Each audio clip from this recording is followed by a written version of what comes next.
दोस्तों, यदि आप ये 3 गलतियां कर रहे हैं, इसी की वजह से आपका व्यापार नहीं चल रहा है, सच में कह रहा हूँ। यदि ये 3 गलतियां कर रहे हैं ना, तो सिर्फ और सिर्फ इसी की वजह से आपका व्यापार नहीं चलता है, आप अपने व्यापार में आगे नहीं बढ़ पाते हैं, पैसा नहीं कमा पाते हैं। जब हम ये देखते हैं हमारा कस्टमर जो चाहता है वो प्रोडक्ट हम बनाते हैं, तो वो माल रुकता नहीं है। आपकी दुकान में भी जो प्रोडक्ट आप खरीद रहे हो, क्या आपने अपनी इच्छा के अनुसार खरीदा है, आपको जो अच्छा लगा वो खरीदा है, या फिर आपके प्रोडक्ट कस्टमर चाहता है वो खरीदा है? यदि कस्टमर चाहता है वो प्रोडक्ट आपने खरीद लिया, तो आपको माल कभी रुकेगा नहीं, कभी नहीं रुकेगा। अब चेक कर लीजिए, क्या पता लास्ट ईयर आपने जहां से लहंगा लिया था उससे सस्ता रिद्धि सुमन में मिल जाए आपको, क्या पता है दोस्तों। तो ये नयापन आपको करना पड़ेगा।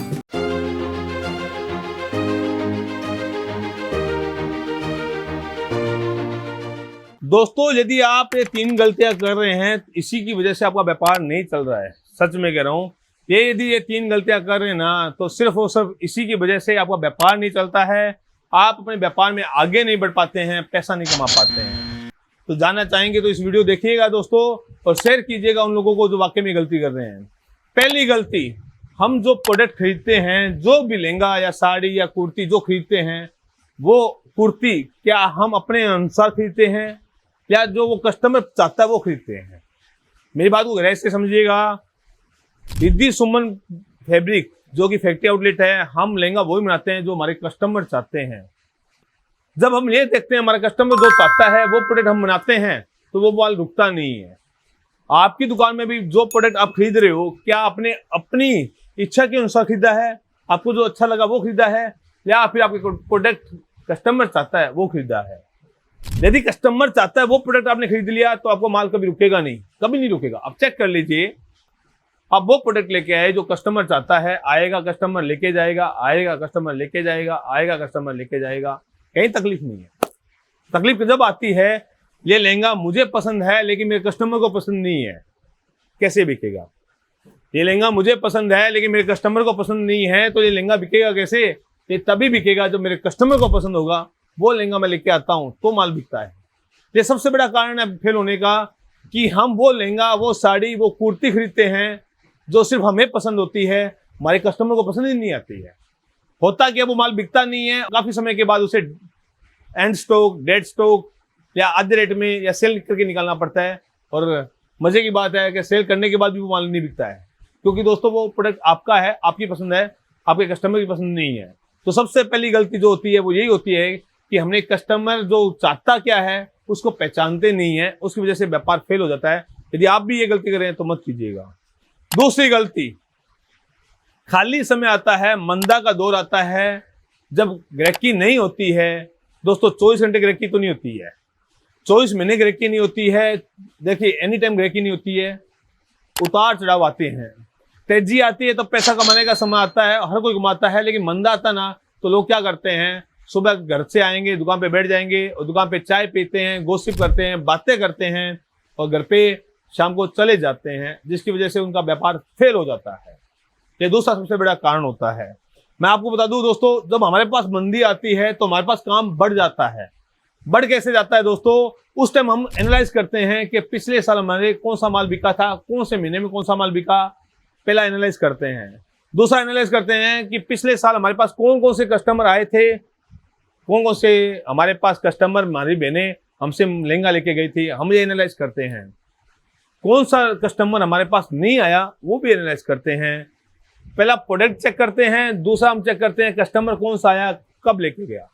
तीसरा हम जो चेक करते हैं, कौन सा प्रोडक्ट नहीं बिका।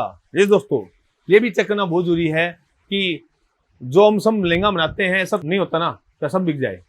ऐसा भी तो होता है ना, कुछ माल नहीं बिकता है, तो नहीं बिकता है उसको भी हम ध्यान में रखते हैं। तो ये एनालाइज करने का टाइम होता है। तो मंदे के समय में आपको एनालाइज करना चाहिए कि हमें कौन कौन से कस्टमर आए हैं, कौन से नहीं आए हैं, कौन सा माल बिका है और कौन सा नहीं बिका है। जब आप ये चेक करते हैं तो आपके पास नई नई चीजें निकल के आती है। अच्छा, जैसे मैं अपनी बात करूं, लास्ट ईयर हमारा कपड़ा जो है यूपी, बिहार, दिल्ली, कलकत्ता, असम खूब बिका था, लेकिन हमारा जो राजस्थान है, हमारा जो खुद का गांव है, मैं राजस्थान का बिलोंग करता हूं, वहां पे माल नहीं गया। वहां पे देखता हूं तो वहां पे मेरा जयपुर है, बीकानेर है, जोधपुर है, वहां पे माल ही नहीं गया मेरा। तो मंदे के समय में हमने अपनी टीम के साथ बैठे, भाई क्यों नहीं गया माल, तो पता चला कि सर वहां पे जो चलती है पोशाक वो हमने बनाई ही नहीं, वहां पे जिस प्रकार का टेस्ट चलता है वो हमने बनाया ही नहीं। दूसरा, हम वहां पे कभी अपना फोकस किया ही नहीं, वहां के जो हमारे व्यापारी है उनको कभी फोन नहीं मिलाया, उनको हमने कभी व्हाट्सएप पे बात नहीं की, उनसे हमने हालचाल नहीं पूछा, हमने अपना कॉन्टेक्ट कहीं ना कहीं हमने गैप कर दिया, उसकी वजह से वो माल नहीं बिका। तो दूसरा कारण ये भी है दोस्तों, जब आप मंदा आता है उस टाइम एनालाइज कीजिए तो कौन सा माल बिक रहा है, कौन सा नहीं बिक रहा है। तीसरा सबसे बड़ी बात जो गलती करते हैं वो ये करते हैं कि आप नए नए मार्केट नहीं खोजते हो, नए नए दुकानदार को नहीं खोजते हो, नए नए सप्लायर को नहीं खोजते हो। दोस्तों मैं बताना चाहूंगा आपको, मैं जब भी हमें मौका मिलता है हम लहंगे के अंदर नए नए फैब्रिक का यूज करते हैं।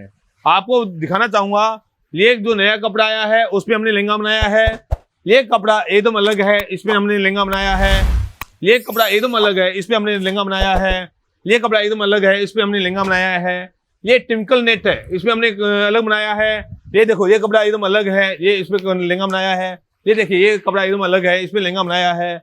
आप देख पा रहे हो, हम नए नए ट्राई करते रहते हैं, नया चार करते रहते हैं, नयापन करते रहते हैं, इसको बोलते हैं इनोवेशन। हम हमेशा अपने प्रोडक्ट में इनोवेशन करते थे। आप देखिए इसमें मिरर वर्क लगा दिया हमने, मिरर वर्क जो हाथ से बनता है उसमें हमने ट्राई किया है। हम अलग अलग प्रकार के कपड़ों पे ट्राई करते रहते हैं, जिससे होता क्या है, कोई आइटम क्लिक कर जाती है ना तो उसमें हम खेलते हैं, जो आइटम क्लिक नहीं करती है उसमें हम सैंपल बनाते हैं, एक पीस ओनली, कोई रिस्क नहीं है हमारा, एक पीस बनाते हैं, वो एक पीस को कहीं पे भी बेच देते हैं, कोई भी रिस्क नहीं है। तो इसी तरह आपको भी नया नया करते रहना पड़ेगा। मैं कहता हूं दोस्तों, ये तीसरा जो सबसे बड़ा कारण होता है व्यापार को फेल होने का, मुझे लगता है आपका 1 साल पहले जो व्यापार करने का तरीका था वही तरीका आज है। कमेंट करके जरूर बताइएगा कि आपने पिछले साल से इस साल में क्या चेंजिंग लेके आए सेल करने में। क्या आपको वही तरीका है कि हमने दुकान खोली, दुकान खोलने के बाद पूजा पाठ की, पूजा पाठ करने के बाद हम बैठ गए, कस्टमर आए उसको माल दिया, मैटर खत्म, कस्टमर आए माल दिया खत्म। नहीं नहीं नहीं दोस्तों, आपको कुछ नया करना पड़ेगा। आप नया बहुत तरीकों से कर सकते हो।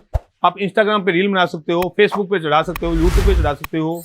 आप अपने दुकान का जो हुलिया है, दुकान की जो सजावट है उसको थोड़ा चेंज कर सकते हो। आप कुछ नए नए प्रोडक्ट का यूज कर सकते हो। नए नए सप्लायर, पिछले साल जो सप्लायर थे आपके, नए सप्लायर के साथ भी आप बात कर सकते हो। नई फैक्ट्री आउटलेट में जा सकते हो, क्या पता उससे हमें सस्ता मिल जाए, क्या पता लास्ट ईयर आपने जहां से लहंगा लिया था उससे सस्ता रिद्धि सुमन में मिल जाए आपको, क्या पता है दोस्तों। तो ये नयापन आपको करना पड़ेगा, आपके दुकान पे जाके आपको कुछ ना कुछ नयापन करना पड़ेगा। तो ये 3 बेसिक कारण होते हैं आपके व्यापार फेल होने के। मेरी बातों से आप कितना एग्री करते हैं कमेंट करके जरूर बताइएगा। मैं अपने अनुभव आप लोगों के साथ शेयर कर रहा हूं दोस्तों। आप रिद्धि सुमन पे आइए नहीं आइए वो आपकी मर्जी है, लेकिन मेरी बातों का जरूर गौर कीजिएगा। पहला कारण, दूसरा कारण और तीसरा कारण, तीनों कारण को देखिएगा कहां पे आपको चोट हो रही है। आशा करता हूं वीडियो आपको अच्छा लगा। धन्यवाद।